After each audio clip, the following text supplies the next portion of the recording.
Halo pemirsa UGTV, saya Amalia Kusinet. Dan saya Alma Danisa. Salam jumpa di Info Kampus episode ke-478. Seperti biasa, Info Kampus akan menyajikan informasi aktual dari berbagai kegiatan di kampus Universitas Gunadarma. Ya, betul sekali. Informasi yang kami rangkum mencakup Kampus Depok, Kampus Kalimalang, Kampus Cakung, Kampus Karawaci, dan Kampus Cengkareng Universitas Gunadarma. Info Kampus aktual seputar kampus Universitas Gunadarma.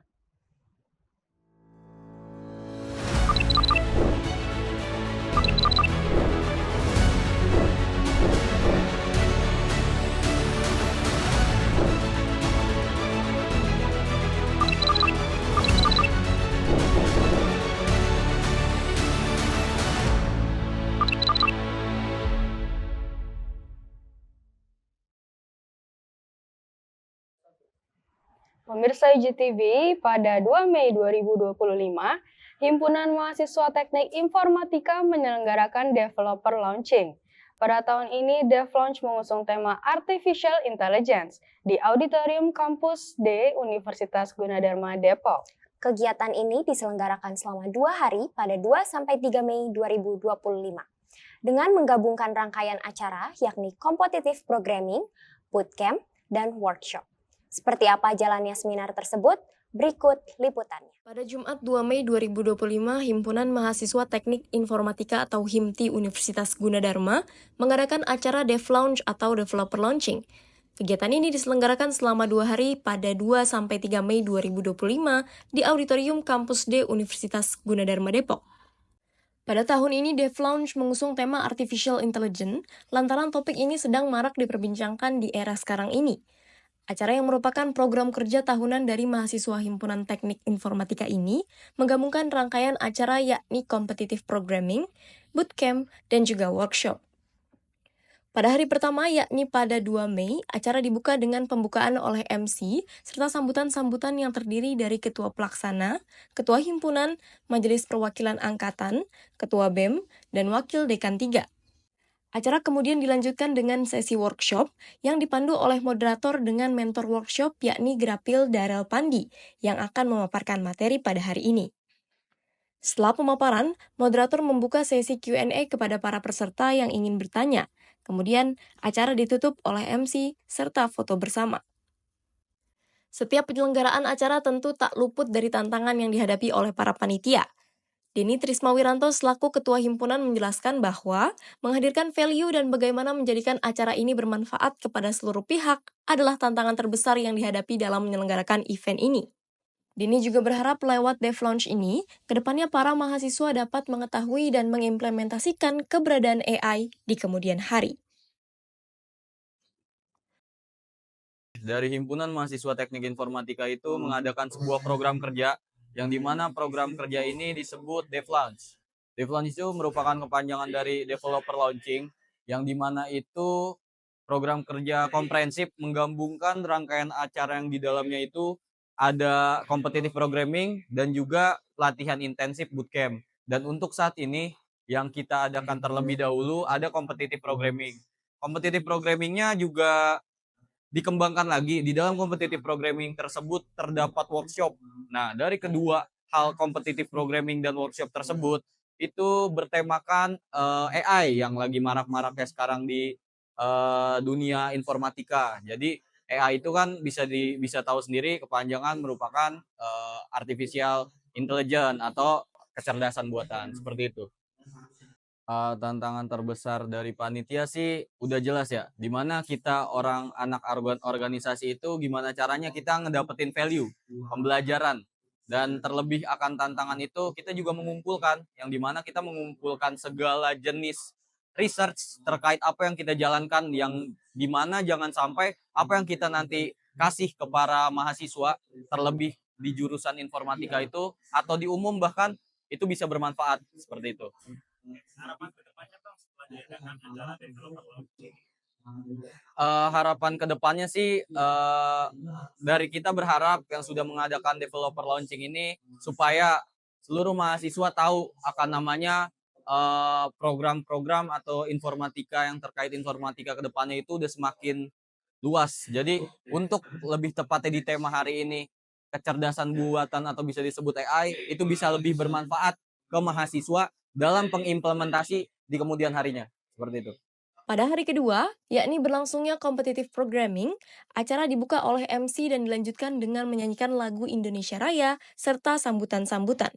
Masuk pada inti acaranya, setelah panitia membacakan tata cara dan aturan perlombaan, lomba programming resmi dimulai. Peserta diberi waktu 3 jam untuk mengerjakan sesuai instruksi yang diberikan. Kompetisi programming ini tidak hanya dihadiri oleh mahasiswa Universitas Gunadarma, namun universitas lain turut ikut serta seperti Universitas BINUS. Dalam prosesnya, peserta sangat antusias dan serius dalam pengerjaan lomba. Selain itu, kreativitas mereka dalam menentukan nama tim juga unik, seperti Bombardiro Krokodilo, Tung Tung Sahur, We Walk the Talk, dan juga lain-lain. Setelah 3 jam berlangsung, panitia mengumumkan pemenang dari kompetisi programming DevLaunch tahun ini. Tim Supernova, Tung Tung Sahur, serta We Walk the Talk menempati posisi 3 dengan skor seri. Tim Cappuccino Assassino menempati posisi kedua, serta posisi pertama dimenangkan oleh tim Bombardiro Krokodilo. Halo, saya Anthony, saya dari BINUS. Saya dari tim Bombardiro Krokodilo. Ini ada Raffi dan ini ada Johnson, mereka juga dari BINUS sama seperti saya. Perasaan saya ya, bahagia. Bagaimana Johnson? Kalau dari saya beneran nggak expect ya. Nah, kalau Raffi gimana nih Raffi? Sama-sama nggak expect sih bisa ngerjain soalnya sampai juara 1. Kalau saya sih sejak masuk ke kampus ya. Saya juga baru coba programming pas masuk kampus. Kalau saya pribadi sih dari sejak SMA ya. Dulu pernah ikut lomba-lomba serupa juga. Acara diakhiri dengan penyerahan apresiasi kepada para pemenang dan juga foto bersama. Demikian laporan yang dapat kami sampaikan, saya Ayu Salma Fitria, beserta tim Info Kampus yang bertugas, kembali ke studio. Baik pemirsa, Info Kampus akan segera kembali dengan info lainnya setelah pesan-pesan berikut ini.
Halo Movie Buddies, aku Kairinisa Sabira Dan aku Amalia Kusvinet.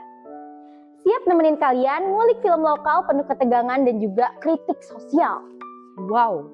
Nah, siapa nih di sini yang penasaran sama trailer Indonesia terbaru? Kali ini kita mau kupas tuntas Pengampungan di Bukit Duri, karyanya Joko Anwar yang gak takut buat nyorotin sisi gelap pendidikan, rasisme, dan juga kekerasan.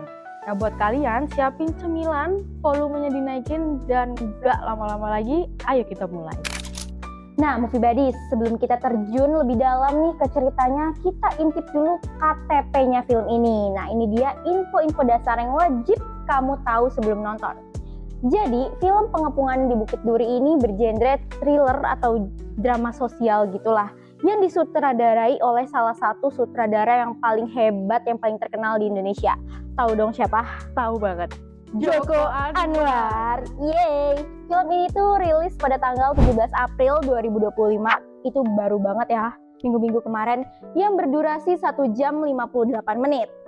Nah, yang bikin menarik dari film ini itu apa yo, Movie Buddies? Apa? Wow, jadi film ini itu satu-satunya film yang diproduksi oleh Amazon MGM Studios. Tahu kan?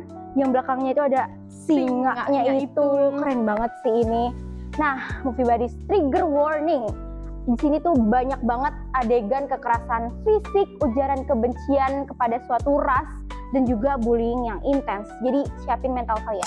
Di film ini punya latar belakang di Jakarta tahun 2027. Jadi sistem pendidikan di Indonesia itu katanya lagi kolaps. Wow.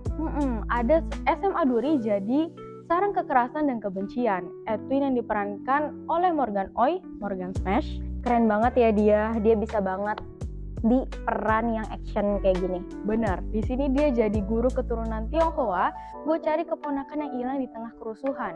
Di sini juga ia ketemu sama Jeffrey yang diperankan oleh Omara Estegal. Dia jadi murid yang bermasalah yang mimpin aksi brutal. Misi Edwin di sini itu buat nyelamatin nyawa dan ngebuktiin juga kalau kemanusiaan itu juga masih bisa menang. Wow, menarik banget ya kayaknya acting mereka ini. Nah, Movie Buddies, di film ini tuh dibagi menjadi 3 tema utama. Yang pertama itu Joko Anwar di sini menyajikan gagalnya pendidikan di Indonesia, yang dimana murid itu seharusnya tuh ya dibentuk menjadi karakter yang lebih baik, tapi di SMA Duri ini malah menjadi mesin kekerasan ya gitu. Yang kedua di sini adalah rasisme yang struktural.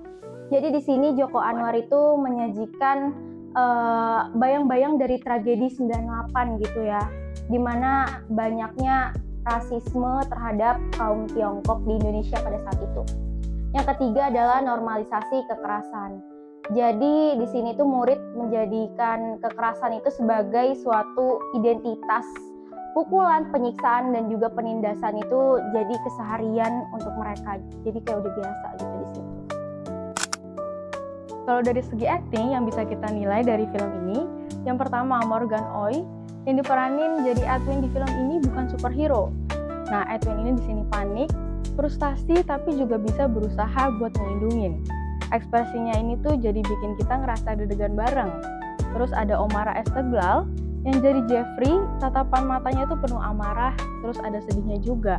Jadi kalian bisa baca konflik batin yang ada di sana. Jadi nggak sekedar villain tapi korban juga. Supporting cast-nya kayak Andy Arfian, Fatih Unru, Satin Zaneta, dan lain-lain, mereka di sini tampil berani di adegan brutal karena buat nambah realisme film. Oke, Movie Buddies, setelah tahu jalan ceritanya, sekarang kita beralih ke aspek teknis yang bikin film ini terasa nempel banget di kepala kita. Mulai dari sinematografinya, sound systemnya gitu ya, sound design-nya, dan juga gaya penulisannya.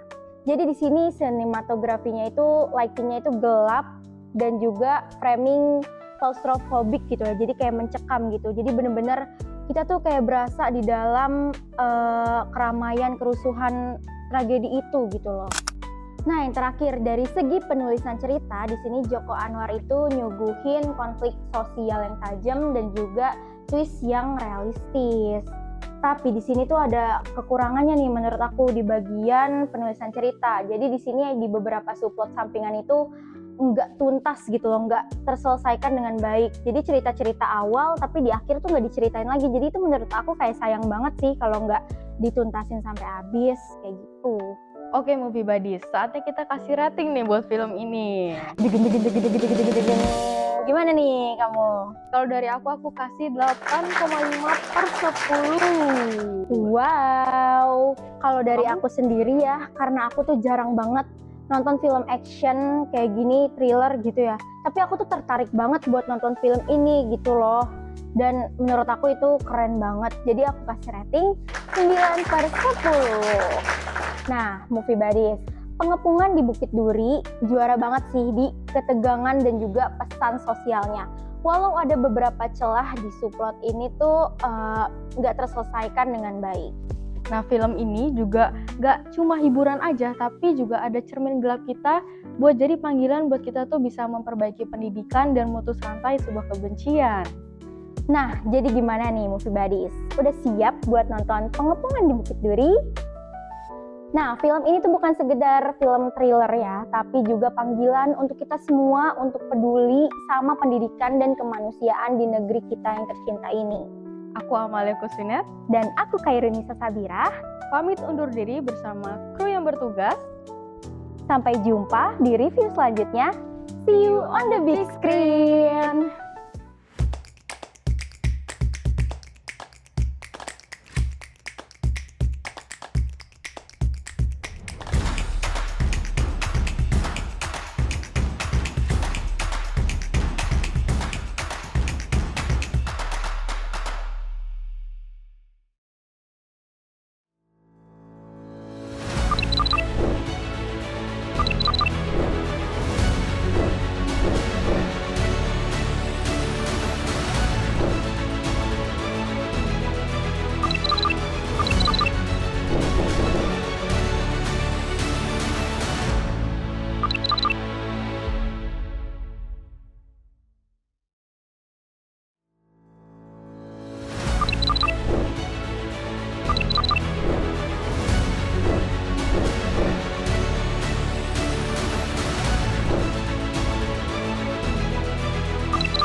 Baik pemirsa, Info Kampus akan segera kembali dengan segmen Eugenie How, segmen yang berisi informasi sosial budaya yang dikemas dalam bahasa Mandarin.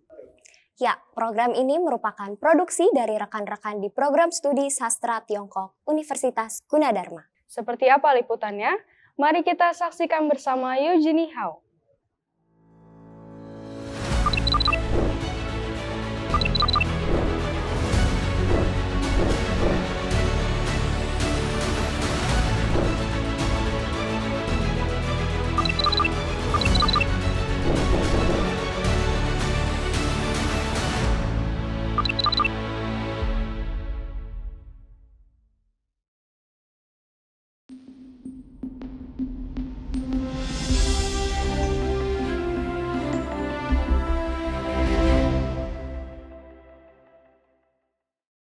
Pemirsa UGTV, senang sekali saya Tiara Kurniati Wahdah Dan saya Wastri Febriani dapat berjumpa dalam program Eugenie How episode 137 yang akan membahas putar bahasa dan budaya Tiongkok. 观众朋友们，您好，欢迎大家收看本期 Eugenie How， 我是黄欣怡。我是王田娜。Pemirsa UGTV, masyarakat Tionghoa di daerah Tangerang memiliki tradisi unik di setiap tahun naga. Festival tersebut dinamakan Gotong Topekong yang dilaksanakan setiap 12 tahun sekali. Acara ini diadakan oleh Perkumpulan Bontek Dio yang mengarak patung Dewi Kuan Yin. Betul sekali, festival atau upacara ini diadakan pertama kali pada tahun 1856 yang dikenal dengan nama lain Kuil Wenta. Hal ini dilakukan sebagai bentuk pemujaan kepada dewa-dewi dan penghormatan kepada leluhur. Begitupun kelenteng Bontek Dio yang menggambarkan kehidupan etnis Tionghoa Benteng. Mari kita simak laporan dari Adinda Septiana berikut ini. 每逢龙年，当尕的居民都会举办一个备受期待的节日，每12年举行一次的太神教过冬斗北宫。这个传统由文的庙会组织活动中会将观音菩萨或观音女神的雕像游行在城市的街道上。这个仪式始于1856年，最初从一座面向地下的内河的庙宇开始，成为文德庙。随着华人移民陆续到达该地区，他们前往一个叫做龙湾的地方建立社场，并建造庙宇来祭拜来自故乡的神祇，并纪念他们的祖先。直到今天，文德庙仍然被很好的保存着，清晰地阐释了当尕华人社区的生活。这可以从每年举办的各种景点中看出。2024年9月21日，太神教仪式再次由当尕边等华人社区，这标志着168年前首次举办以来的第15次庆典。今年共有37个游行队伍参加了这一活动。和工大部工已被教育、文化研究与技术部认定为非物质文化遗产。文德庙会主席 Ruby Santamoko 表示，这37个游行队伍涵盖了社会的各个阶层。此外，多位宗教领袖也参与了游行，象征着宗教间的宽容与和谐。这一标志性的中国文化庆典仪式游行开始，仪式包括马匹游行和带着公主后的精神神教。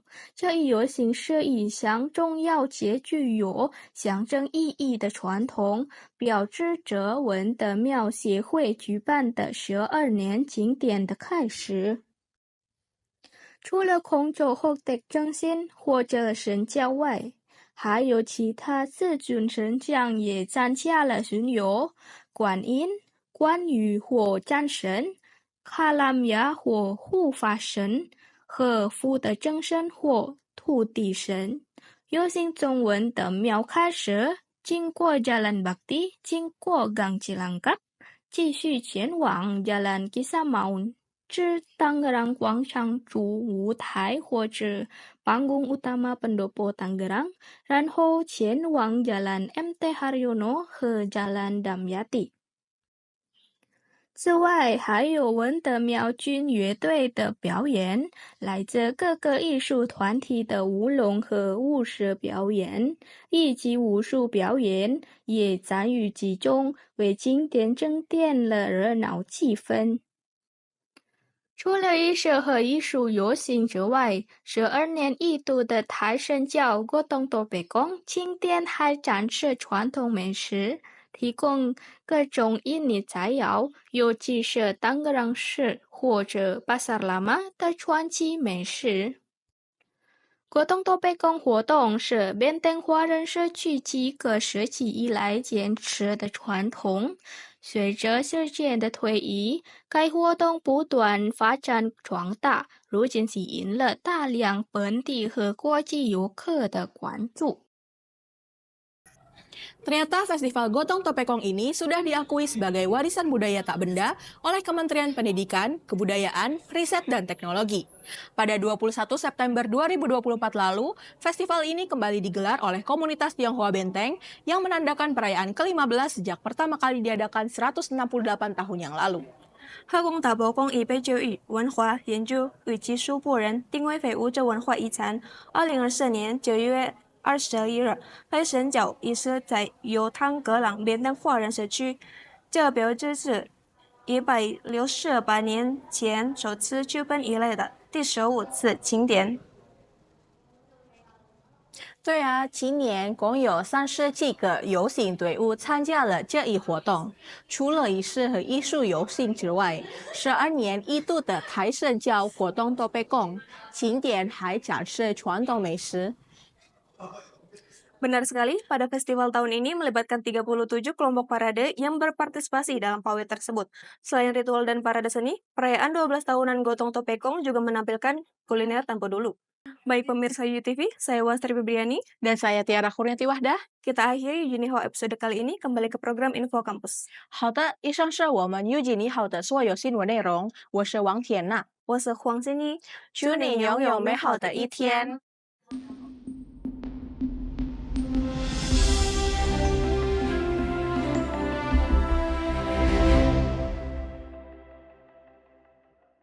Baik pemirsa, berakhir sudah Info Kampus untuk episode ke-478. Saya Amalia Kusinet. Dan saya Alma Danisa, beserta tim Info Kampus yang bertugas menyampaikan terima kasih. Dan sampai jumpa.